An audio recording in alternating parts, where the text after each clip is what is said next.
A sad reminder, though, the other side of that, we have to make this kind of warning every time there's a tragedy of this, because scammers will try to fool you into making a donation. Jason Colthorp is live tonight with what to look out for. Jason? And Kimberly, this really should be easy at this point to find the right website, but a lot of times they can look very similar. In the newsroom tonight, when we were trying to nail down the right one for this story, it took us a few minutes to decipher which one was actually for the victims of the Las Vegas shooting. And of course, one local woman who was trying to make a donation, a good chunk of money, was fooled by the wrong one. Donations for the victims of the Las Vegas shooting are pouring in, millions of dollars from people all over the country who've watched the horror on TV and desperately want to help. Emily McAmin of South Lyon is one of the many moved to donate, especially after seeing that two people from her hometown of Manhattan Beach, California, had been killed. You know people need help, you know they need the money and they know they need funding. Can't donate blood from here, so we went to the next best thing. But her $50 donation did not go to the victims. I was excited and just pushed the buttons, you know, just a little bit too fast. It went to a scammer who set up a fake account. You could see it wasn't set up by them, and there was only $10 other donated, and that triggered me that I had the wrong site.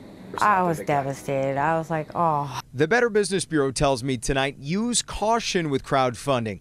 That's because sites like GoFundMe do very little to vet people who set up accounts, even though they're policed afterward.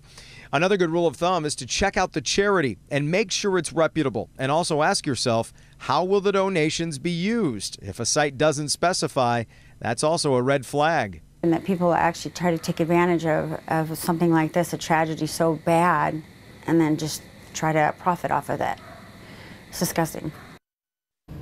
Yeah, it really is. GoFundMe is doing its best. It's telling me tonight it's monitoring its website to make sure it shuts down those fraudulent sites. The good news here is Emily did hear back from GoFundMe tonight. She's going to get that money refunded and redonated to the right one. And if you'd like to help out with that, we've put a link to the legitimate site on our website. Click on Detroit.com. Just click on this story. And at last check, it was closing in on the $2.5 million goal it had with that. So that's some good news there.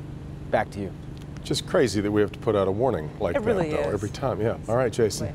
Savannah Guthrie will be live from Las Vegas tomorrow morning on a special edition of Today. She'll be joined by Lester Holt, Miguel Almaguer, and Joe Fryer, who will be sharing these stories of heroism as the victims try to recover in area hospitals. So much more to come on the story as you wake up tomorrow morning. And stay with ClickOnDetroit.com for full coverage of the mass shooting in Las Vegas, including video updates from the authorities. We've also got stories from Metro Detroiters who were there and survived.